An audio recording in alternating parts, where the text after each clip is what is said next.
This is Words Aptly Spoken, which comes from Proverbs 25:11. A word fitly spoken is like apples of gold in settings of silver. The written word is a precious treasure. We want to preserve written knowledge for God's glory and as an anchor to the history of the church and its classical conversations. We hope to encourage the reading of words and of the word. Okay, so welcome to Words Aptly Spoken. We're Jennifer Courtney, Timothy Knotts, and I discuss books from the Classical Conversations curated curriculum. Timothy's got a family event. I think he's at a funeral. So today, Wednesday, March 6, 2024, we're going to be joined by Kelly Wilt. I'm Lee Bortons, and Jennifer, I think I should turn it over to you so I stop fumbling names. But Kelly, welcome. Yes, thanks for joining us today, Kelly. I appreciate your flexibility. Absolutely.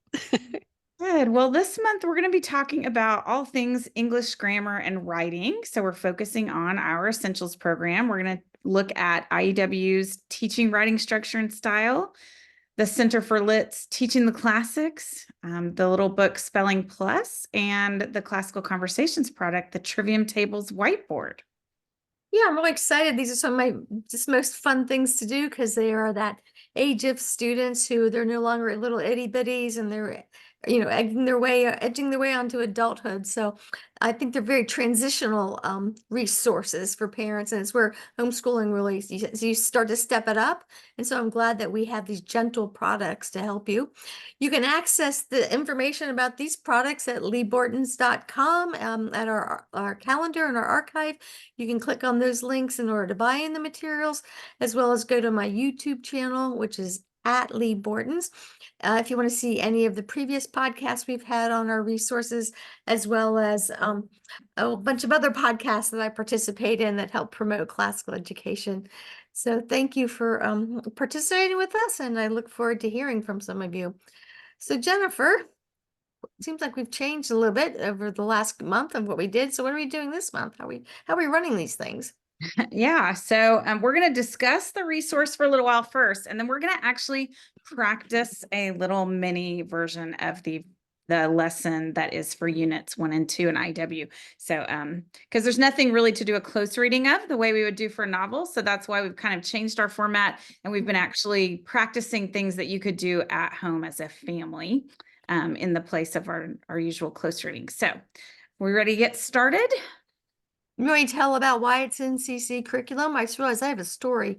Yes, we're going to start there. So I'm going to start with our first half, our usual questions. So tell us why the Institute for Excellence in Writing's teaching writing structure and style is part of the CC curriculum.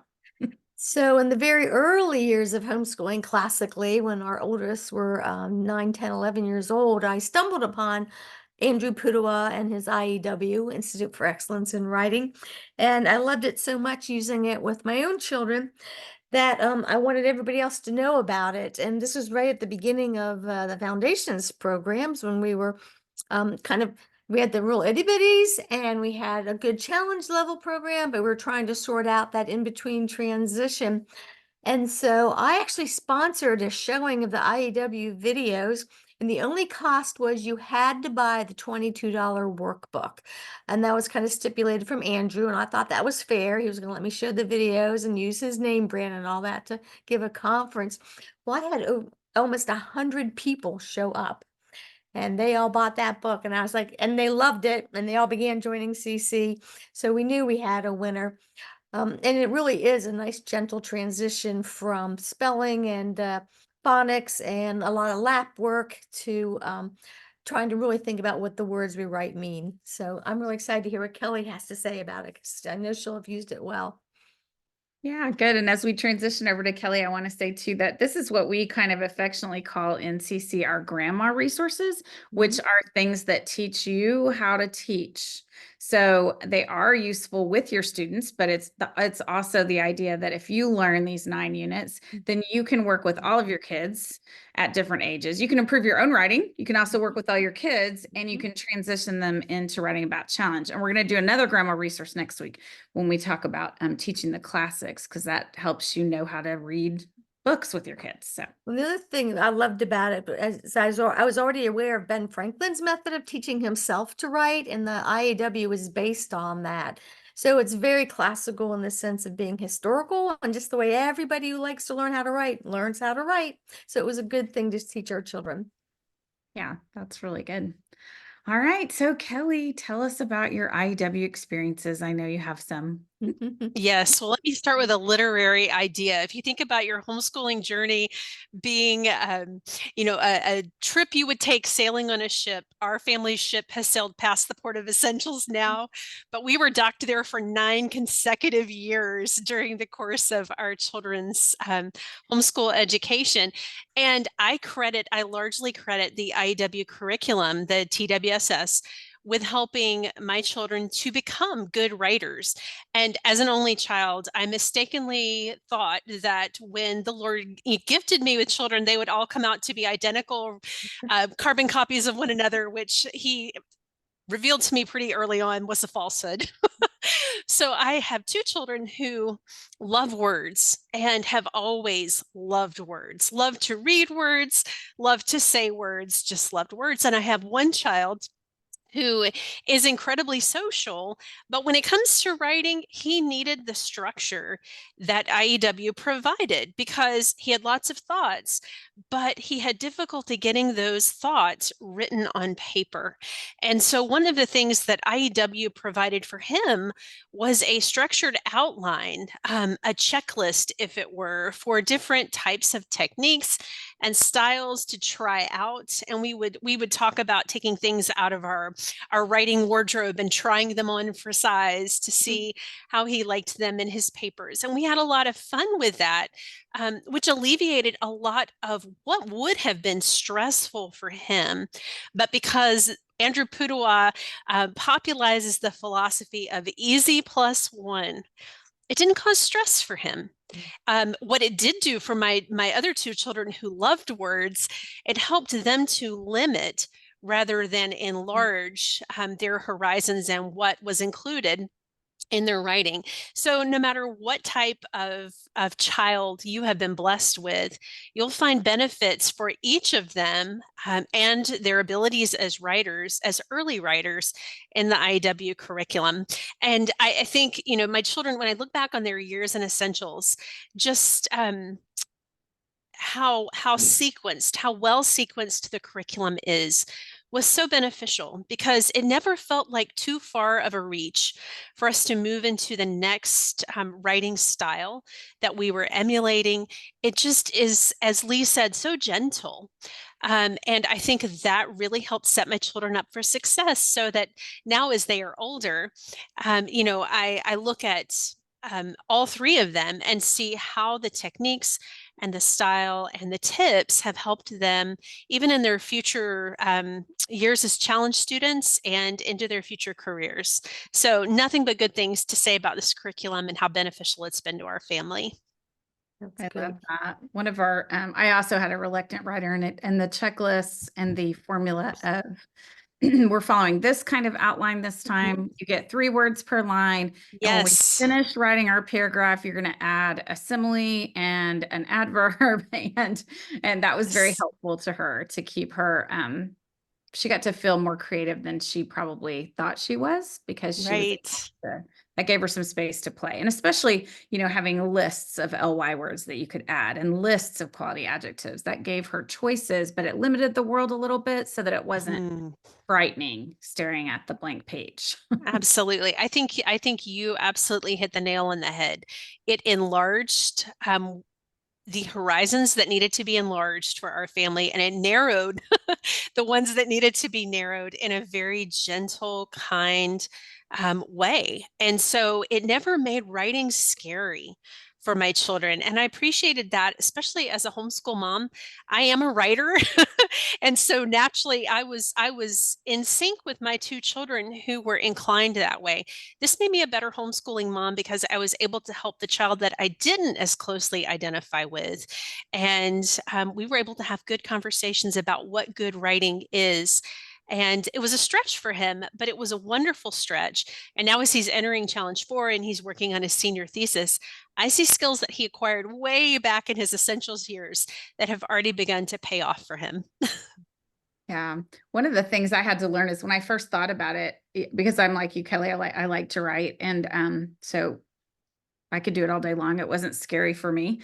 But I thought, well, this is going to be boring if they don't get to just exercise their own creativity. They're just going to be rewriting someone else's words. And then the first year my son was in Essentials, we got to the unit on writing from pictures. And it had just a series of 3 pictures. And this one had someone being cast into a lion's den in it. And he wrote this story about this guy being thrown in the lion's den. And he included this sentence, which has become a family legend. The man was cast into the lion's den. Thankfully, he spoke a little lion. And we got I to love share that. that story with Andrew Pudwa because he lives here in Oklahoma, and we had run into him, I think, at a debate tournament. And so I enjoyed that they got to have that structure, but they can still be wildly creative and say things like, thankfully, he spoke a little lion. I really like that both of you talked about narrowing and limiting, because everyone talks about how, education expands your horizons and gives you all these opportunities, but it really doesn't if you don't first limit young children and help them see the benefits of basic foundational ideas and tasks and tricks and tips, just like any basketball coach would give to their team. And the IEW allows you to start there, no matter whether you have a child who's copious in the vocabulary and writing, or one that just doesn't want to, like you've said, for Kelly, even begin the writing process. And so limiting is kind of like, I look at the biblical in Genesis, how God made these forms, and he called it the earth and the sun and the sky and all those things, and then he filled it with content. And so that's what the IEW follows, like much of what we do in classical education. The only story I have to share is one from David, and it wasn't even when he was in IEW.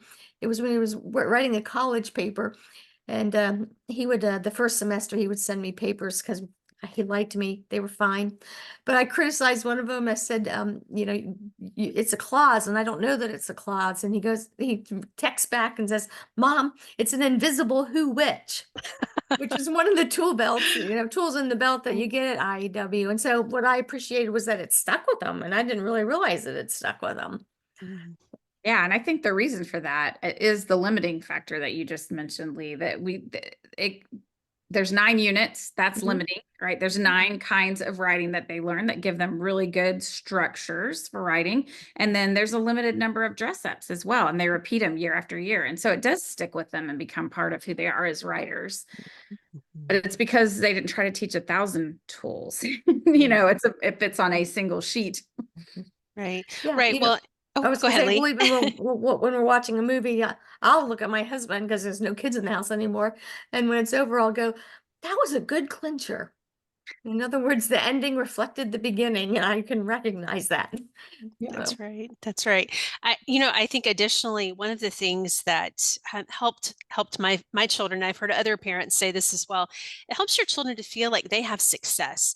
I mhm, know so many of us feel like we were either good writers or bad writers, and it feels very subjective. mhm, And so for them to have this attainable list of things to try, there's success to be found in trying. And I think it helps them to be able to identify these are the types of things that good mhm, writers use. And then they're able to experiment and play with the way that words sound and the way that words connect to one another and the meaning that that brings. And I think that also, as you were saying before, Lee, is a very classical thing mhm, for us to discover and play and not to feel the stress of I'm bad at this thing or I will always be known as a bad writer or a good writer. No, it helps us to continue to be on a trajectory to hone skills.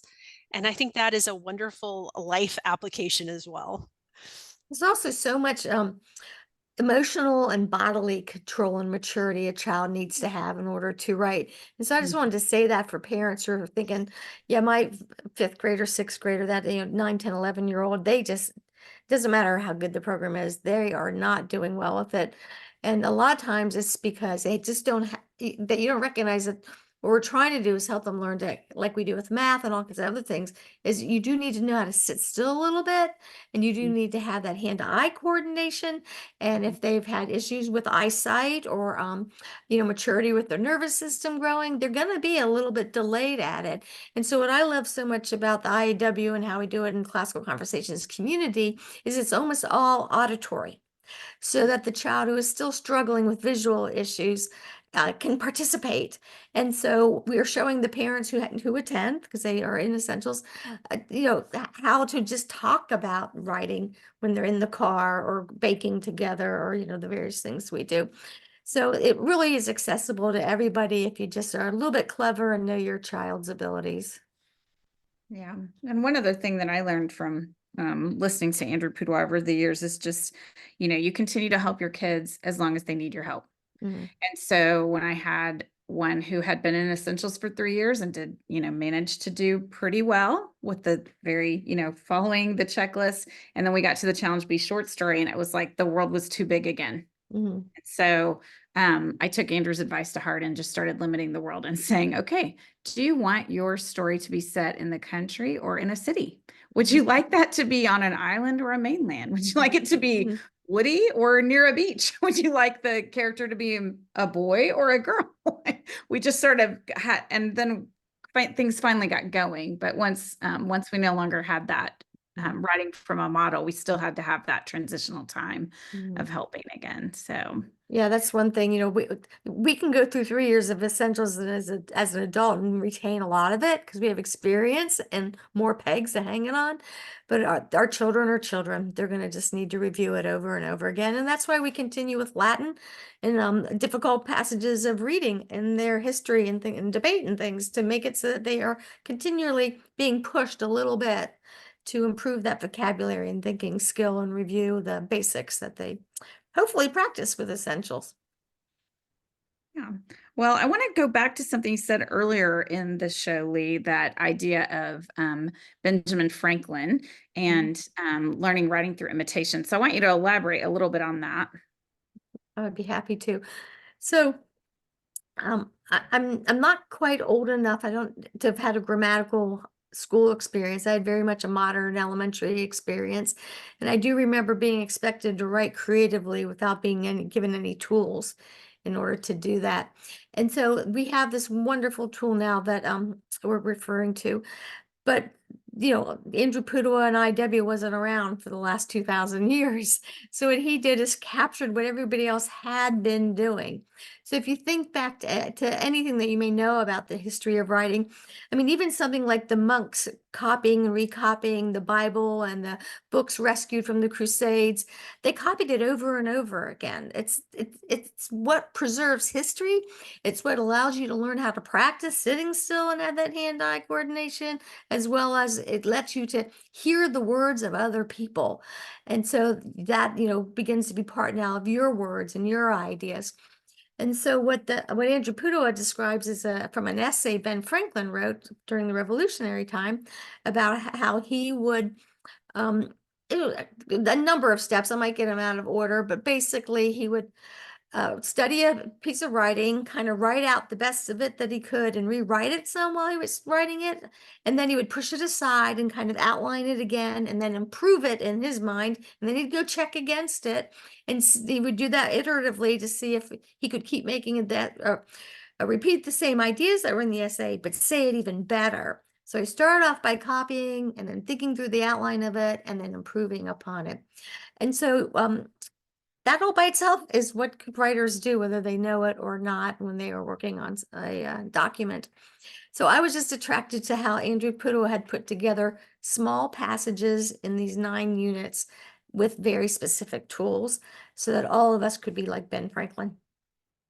Yeah, I appreciate that. That's echoed in another book that we have carried and read as a team, which is Stanley Fish's How to Write a Sentence and Read One Too. I think I got the verbs in the right order. Yeah, you did. You did. That's it. And he talks about that same process. When he finds a really glorious sentence, Mhm. he writes it down and then tries to write one similar to it. And some of his attempts, he actually gives examples in the books of ones that he felt like he didn't quite get as good as the original sentence, and then ones that he's more satisfied with. But it's just that practice of imitation that helps you be a better writer. And it's happening when you're reading, hopefully, but it's also happening when you just copy and reword.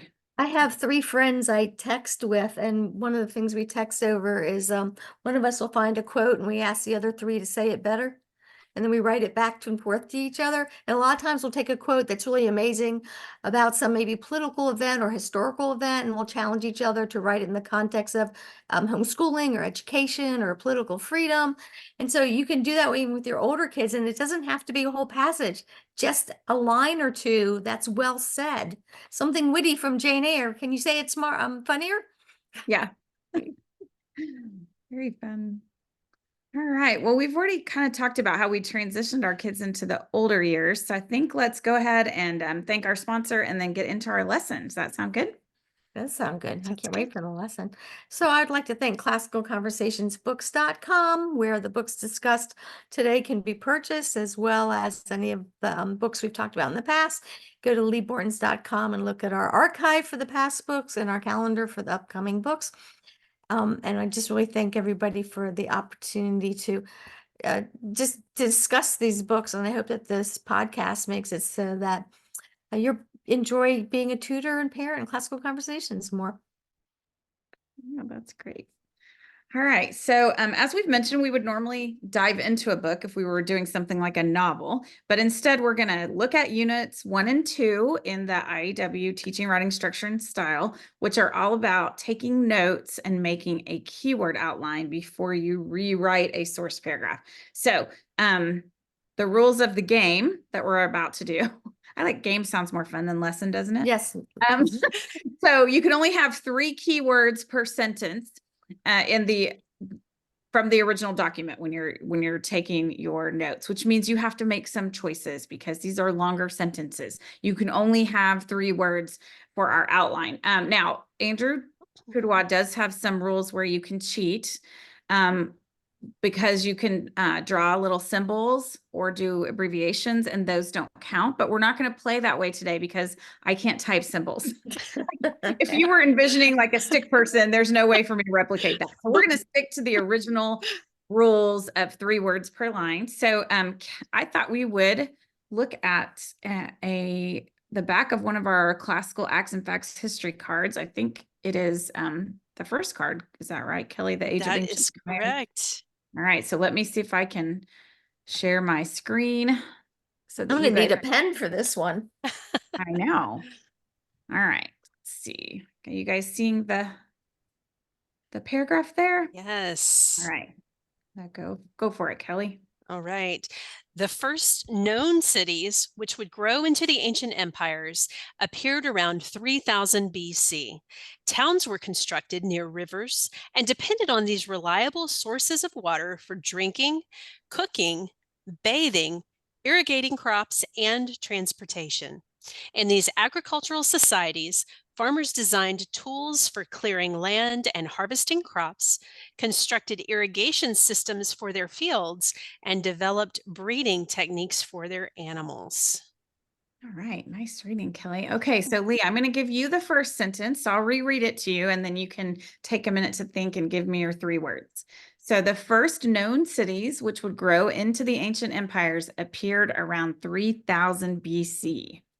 So I would pick cities, empires, and 3000 BC. Okay. All right, Kelly, I'm afraid you get a little bit thornier. Ooh. You're going to have to make more choices. Towns were constructed near rivers and depended on these reliable sources of water for drinking, cooking, bathing, irrigating crops, and transportation. Wow. Well, one of the things I discovered when we worked through keyword outlines as a family is that I had some children who were noun children and I had some children who were verb children.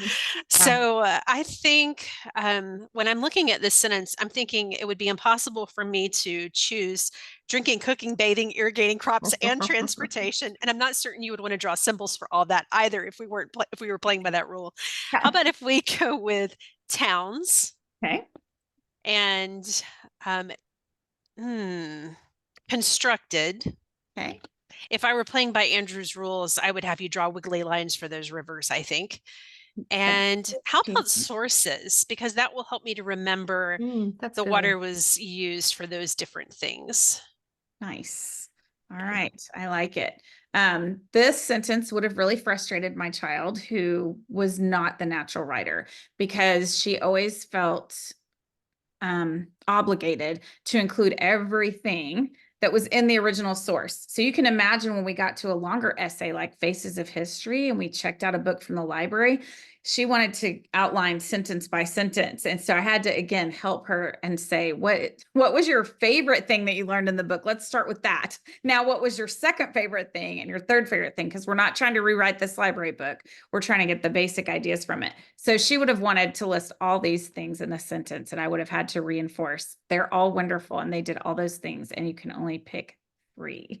So, all right. So I'll take the last one. In these agricultural societies, farmers designed tools for clearing land and harvesting crops, constructed irrigation systems for their fields, and developed breeding techniques. So this is really hard. I'm going to say tools. I would probably try to cheat by drawing a farmer, irrigation and breeding. And I'm just going to hope that I can remember how all those go together. So good. So far, so good. You guys feel okay about our exercise? Because we're going to try a little bit harder next paragraph. Any reflections you want to share before we move to the harder source? Well, the one thing is, so I see a couple of benefits of doing this besides making you really read the words and make a decision. You also are doing it while it's right in front of you. And so it would be okay if like tomorrow, let's say, now we got to go to baseball practice and we have to finish this tomorrow. The child can read it again and do it over again. Or they could say, no, I remember what it was about. I want to try it right away from these 9 words. That there's flexibility in the process too. Yes. And I had one that was very visual. And so I allowed them to circle right in this, especially in these first 2 units. You can circle your 3 words before we write them down and make sure that you're content. You can look at them and then be happy with it. And then we'll write them down. So Jennifer, yeah, that's like you could have a Bible verse that's read off a CD or well, people don't have those anymore. In your car, you're listening to a Bible being read. You could stop after a sentence and say to the kids in the back, "Tell me 3 words he just said," and start doing that too with your pastor so that they start paying attention. Because I find a lot of adult words auditorily, they need to learn how to listen to those too, and it works for that as long as you don't do it a lot. Like, right, you do it while they are willing to. yes. As we're reading through this, I'm having a flashback to a Keystone CC event for my children in Challenge. I'm thinking about mock trial and all 3 of my children reading through witness statements. And this is a skill that I specifically remember employing with them because they were combing through pages and pages of information. And just to be able to zero in on those key ideas and thoughts was so incredibly helpful for them. So even thinking forward to Challenge, that is one specific way that creating keyword outlines can be beneficial to you and to your children. That's really good, Kelly. Yeah, we're becoming better readers as well as writers here. Right. All right, here comes the challenge round. All right, Liam, we're just going to go in the same order. So, Lee, I'll give you sentence 1. The early empires to develop in this period included Sumer, present-day Iraq. There's a typo there. The Indus River Valley, present-day Pakistan. Crete, Egypt, the Chasma Valley, present-day Peru, and the Shang Dynasty, present-day China. I think we went up a level here. So I would pick Sumer, Crete, and Shang Dynasty. Okay. Knowing that I just can't say something about all of them. Yep. That's excellent. Any choices would be fine. And then when we get to community, everyone's got different ones to talk about. Nice. All right. Kelly, you can take sentence number 2, which is really long. So have fun. Many people mistakenly think that the age of ancient empires was a primitive time in the history of mankind. In actuality, the ancient civilizations that flourished. Oh, I went 2 sentences. You did go too far. Oh, you have a one. You're getting the long mean. one. Yeah. All right, let me read yours again, Kelly. Many people mistakenly think that the age of ancient empires was a primitive time in the history of mankind. Oh, wow. This would be a sentence where those little symbols would be helpful because I think I would have you drawing people and I probably would put the word primitive and draw a circle around it and like a cross across it for not primitive. So why don't we say do the cross out for you. That I can do. Okay. Let's do that. Let's do primitive with a cross. Okay, I'm just going to use the strike through. I think that would be that's good. And then I would choose history. Okay. And I'm not sure that I would even need a third word on Okay. that one. I think, like, name that tune. I think I could recreate that sentence with 2 words. Right. That Good. is what And we're that's a saying. good point because we don't have to have three. It's just that three is our limit. All right, now let's go on to the long one for me. In actuality, the ancient civilizations that flourished during this time period developed useful tools, elaborate architecture, civil and military governments, and systems of writing. So if I were going to cheat, I would draw a hammer and then I would go on to put architecture, government, and writing. I think that would help me remember. But if I left off the idea of tools, let's say we used this and said three only, no symbols, I could still recreate a really good sentence about this time period, couldn't I? All right, Lee, are you ready for your challenge round? Yes, give me a shot. Okay. Some of the wonders of these ancient empires include the ziggurat temples and cuneiform writing of ancient Sumer, the pyramids and hieroglyphs of Egypt, the large stone temples of Peru, the carefully planned citadels of the Indus Valley, and the intricate silk, bronze, and jade artifacts designed in the first Chinese cities. Well, a child may not do this, but I remember I did Sumer Creek in Shanghai. So Yes. I'm going to pick cuneiform, Okay. hieroglyphics, Okay. and jade, because Okay. I will remember they go with Sumer, Crete, and Shanghai. Nice. I Or think that was Shang Dynasty, sorry. I think that was an excellent way for you to make your choices in a really long sentence. Mhm. And our kids could do any of them and it would be fine. And that's important for us as parents to take a deep breath and remember that if my kid was just super happy about pyramids, the pyramids would have been a fine one to put in. So, all right, I'm going to stop sharing.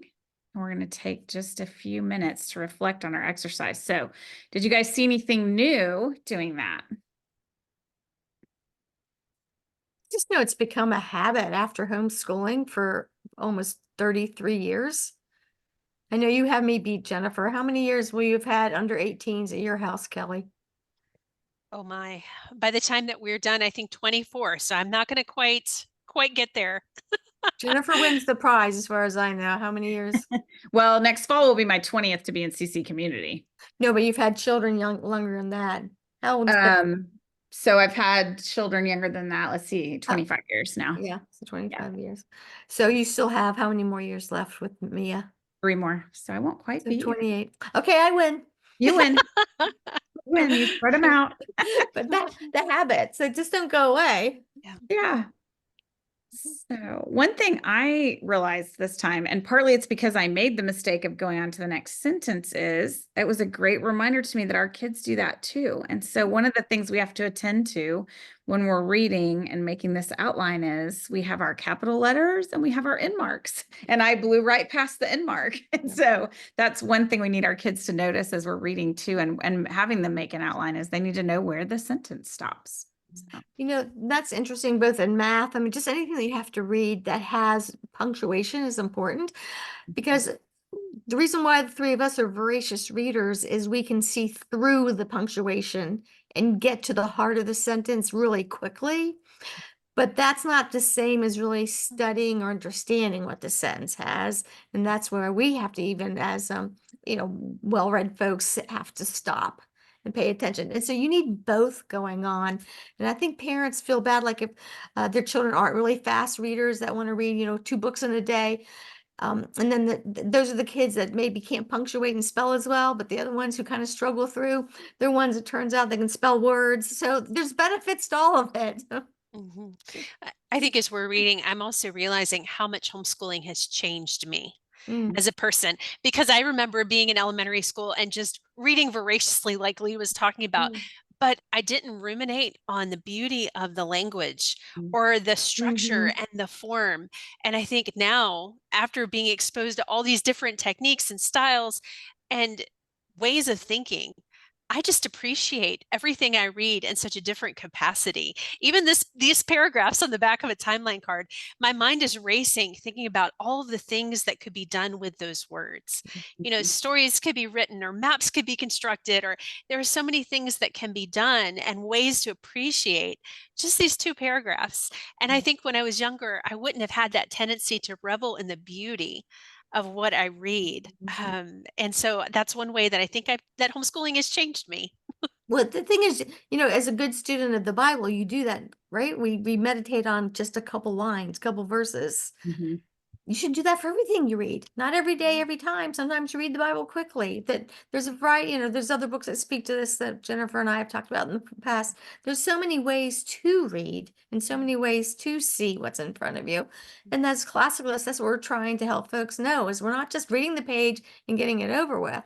We are doing it really well sometimes, and we're doing it fast sometimes, and we're doing it excruciating slow other times. And all those things you'll encounter as a student. Yeah, and that's good. That's a good, that last paragraph that we read had a lot of words that we as a family might not know, especially if we've Mm, just started our homeschooling journey. I might not know what ziggurats are, mhm. and cuneiform writing, and hieroglyphs, and I might not even know what jade looks like. And so there are days when you're going to want to dive in and look up all those things together as a family and explore because you have time. And there are other times where you might be doing this in the car or at the doctor's office, and you might just pick the ones that you already know what they look like because that's what you have time for that day. And that's okay too. Either way will make a good paragraph. Right.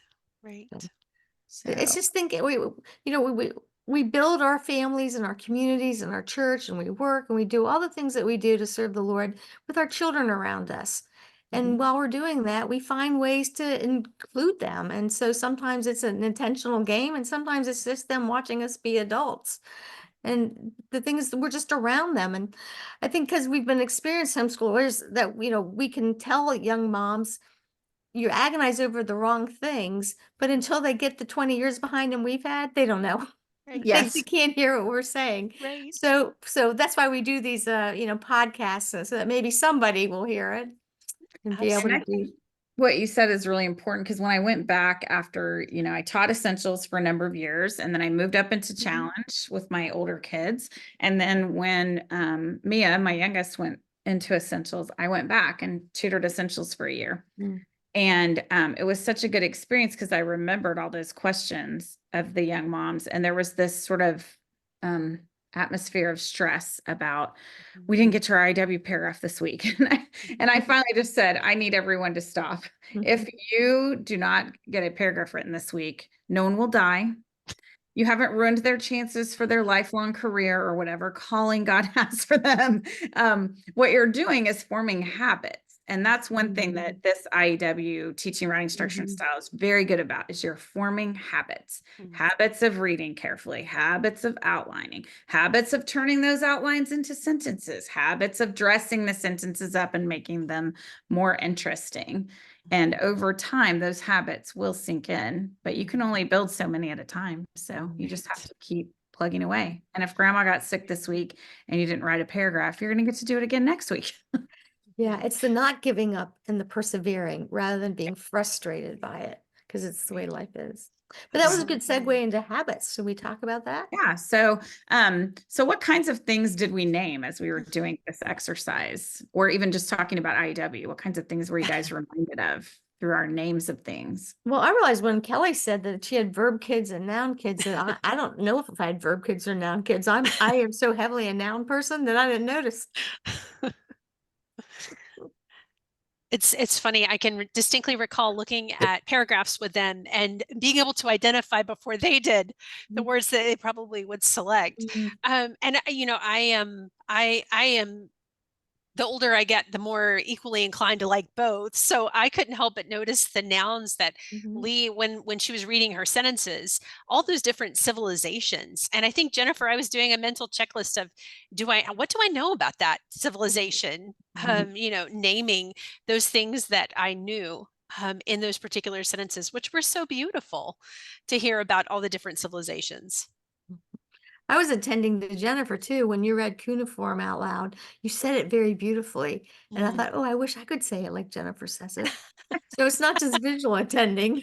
It's how you hear, right? I mean, we were talking about that earlier on the math map too. Sometimes you see a word on the page and you're a reader and you don't know how it's pronounced. And then the first time you pronounce it, someone else goes, Mhm. I don't know what that word is. It's because you guys don't have the same pronunciation. So Right. I remember Well, going to my mom one day and asking her why this or what was a physician, because he was really important in this novel I was reading. And she finally said, "What?" and looked at it. She goes, "You mean a physician?" yeah. I think that's so good for us as parents to express when we see things that are beautiful Mhm. in writing, to Mhm. say, "Oh, did you notice that sentence? What word did you think was the most beautiful word?" And to think about, because you may have children who think about words as being beautiful, or you may have children who think, well, I would never think of a word being beautiful. It's more Mhm. utilitarian. Mhm. And it may open up, a new way of thinking about how they write. And I think one of the things I appreciate about the keyword outlines is that in order to verify that you've chosen words well, you go back and you create sentences using your keywords and you read them aloud. And so just the very act of reading those words aloud could open a door for beauty that you might not see when you're looking at letters on a page. So I really appreciate that about the keyword outlines. And the other thing, there's not a right or wrongness to this. There's an Mhm. improvement. And so if Yes. your child gets mixed up and identifies the hieroglyphics with Sumer, so what? Say, good, you made a sentence, Right. That's right. Yeah. You use the words the way you're supposed to use them. Right. Right. Yeah. I think it's funny you mentioned hieroglyphics. I'm sure if we were using all the symbols that we had wished, we might have had some Absolutely. hieroglyphics in our outlines. Mhm. Yeah, I can see the eye. That'd probably be the easiest one for me to draw. That may be why I honed in on that one. If you asked me to draw like an eagle hieroglyph, I'd be in deep trouble. Yeah. So, yeah, good. Anything else that you wanted to talk about that we either named or attended to as we were working? Well, I wish we weren't so interested just in words, because we would have had time to go back and make some paragraphs, but maybe another Yeah, podcast we can do that, because we I need think we're part out of two. time. I know we need to form sentences and then we dress them up. I was thinking as we were reading that it would be really fun to try to find another couple of adjectives that start with Z to go with ziggurat. So Love Mm. that. sometime we'll play that game. Yes, good. All Well, right. thank you once again, Jennifer, for all the preparation you do, and Kelly for filling in and being such an innovative educator. Mm. And I hope people listen just know how much we love them, because we love the Lord and we love His Word. And so, of course, we love words. Bye. All right. Bye, guys. Thanks.